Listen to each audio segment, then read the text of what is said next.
Hey sixth graders, so if you haven't noticed yet, this is Miss McNeil and we are going to be learning about rates in tonight's video. So grab your popcorn and label your notes rates right here. Your two learning targets are I can describe a rate and I can determine the unit rate of any given rate.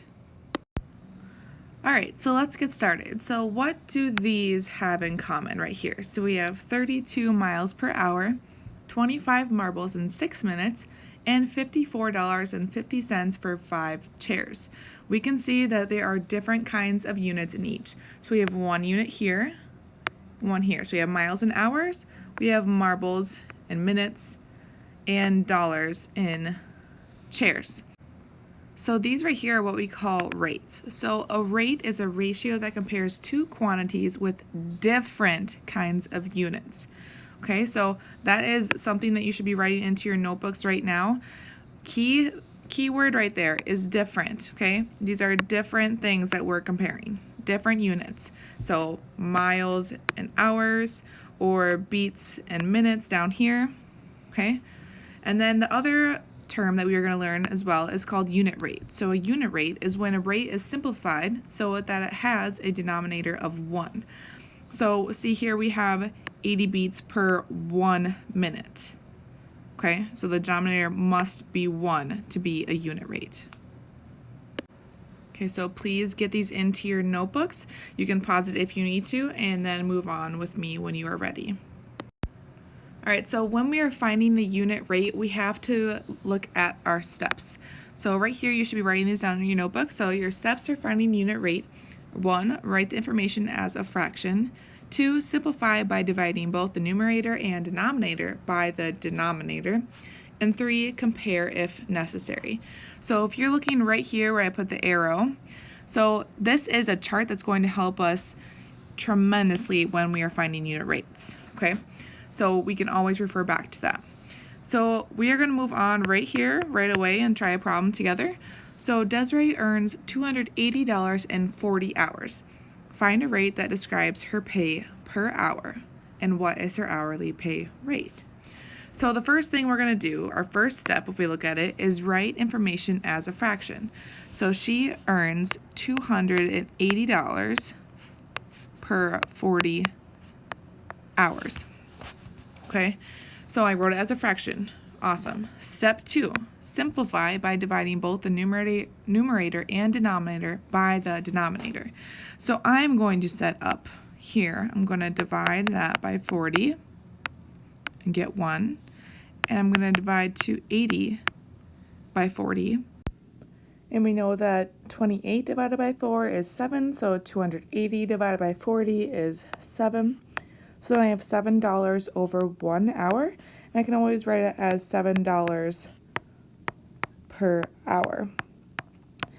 And that is the hourly rate right there. Now, right here it says compare if necessary.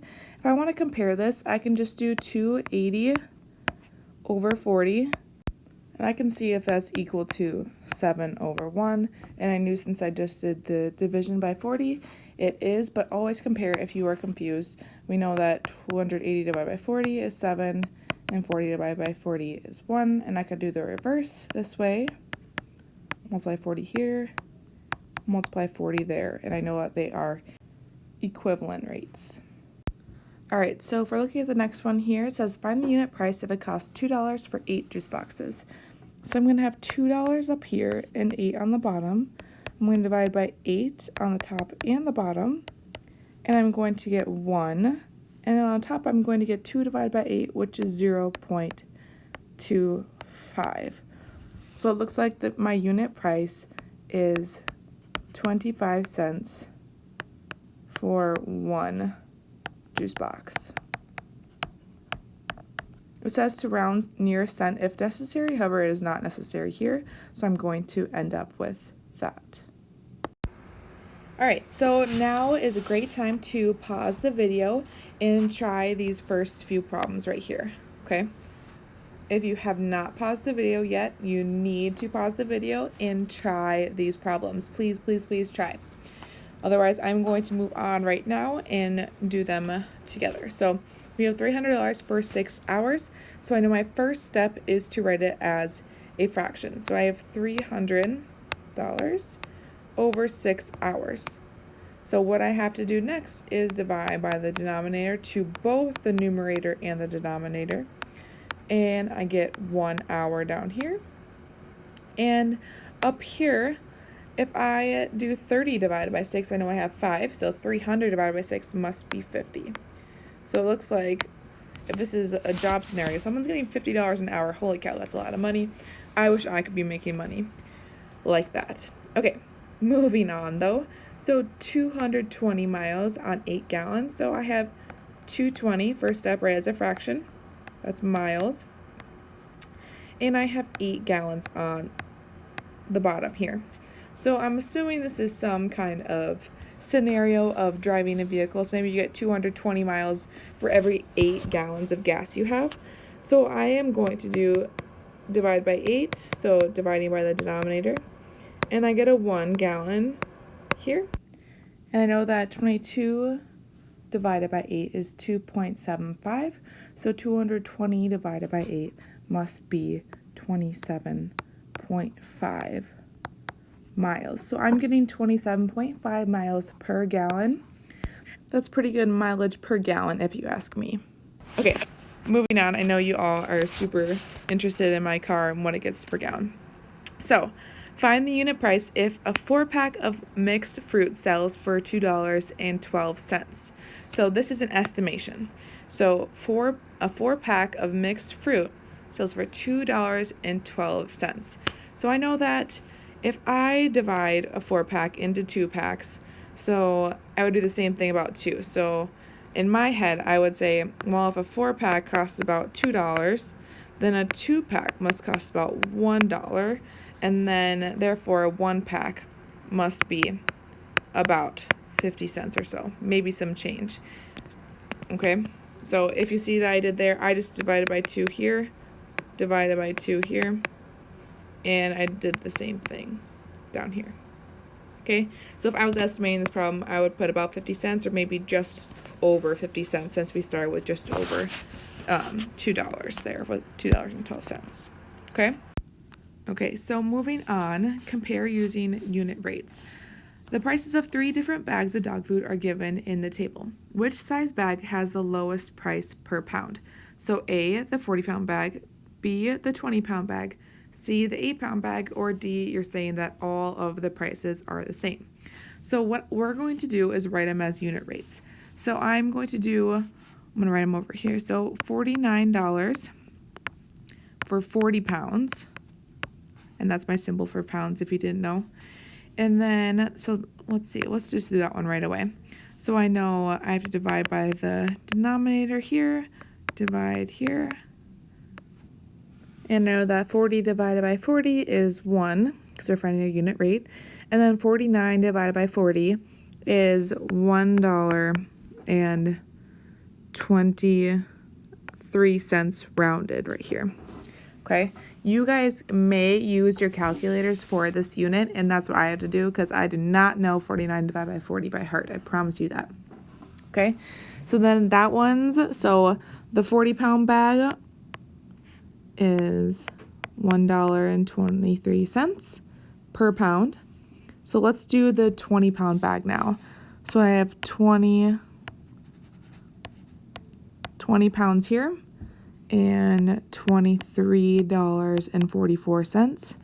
So I'm going to divide both them by 20. And I end up with my 1 down here. So that's my 1 pound. And then up here I end up with $1 and about 17 cents. Okay, so I already know that the 20-pound bag is cheaper than the 40-pound bag, which is $1.23. So I'm going to write $1.17. So that's the cheapest so far. And now we're going to try our 8-pound bag. So I'm going to put 8 pounds on the bottom here and $9.88. And I'm going to divide both them by 8 here. And I get my 1 pound on the bottom again, which should be the same for all of them if you noticed. Okay. And $9.88 divided by 8 is $1.88. and about 24 cents rounded. So we can still see that our 20-pound bag is our best option here. So our answer is B. Okay, and right down here, if we didn't see it, so I just basically went through the whole thing using fraction form. But look here, we can also do 49 divided by 40, which is the same thing if you see that we did right here. Okay, it's the exact same thing. All right. Okay, go ahead and pause the video and try these two on your own. We should have a good understanding of what unit rate is now. So please try your best on these two. And go ahead and unpause the video when you are finished. All right, so Lexi painted 3 faces in 12 minutes at the craft fair. At this rate, how many faces can she paint in 40 minutes? So if she had painted 3 faces in 12 minutes, we want to see how many faces she could paint in 40 minutes. So 3 faces in 12 minutes. We are going to divide by the denominator.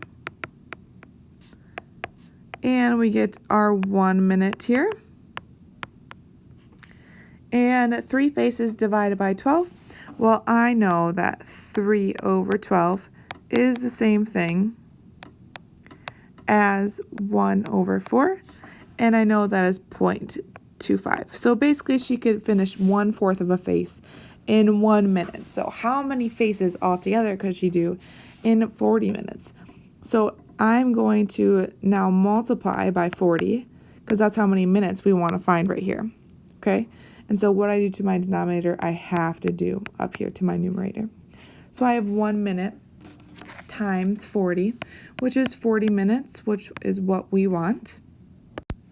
And 0.25 times 40 is 10. So Lexi can paint 10 faces in 40 minutes.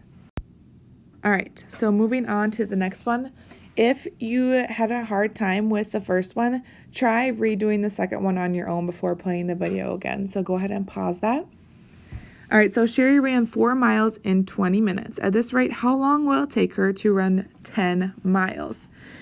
Okay, so we want to find 10 miles, so that's going to be our rate. So we're going to have our 4 miles down here and 20 minutes up here. See the difference of minutes here, and miles doesn't have the N. Just to clarify. All right, so we are going to find the unit rate. So for 1 mile, so it's going to be 20 divided by 4 up here, and 20 divided by 4 is 5. So she can run 5 minutes in 1 mile. Like, that is a really fast mile. Holy cow, great job, Sherry. I could probably take about 10 minutes to run a mile. But that doesn't matter, I guess, because we're not talking about me. We're talking about Sherry. Anyways, so I am going to find 10 miles. So I need to multiply the bottom, and I'm going to have 10 miles here. And I know that 5 times 10 is 50. So it is going to take Sherry 50 minutes to run 10 miles.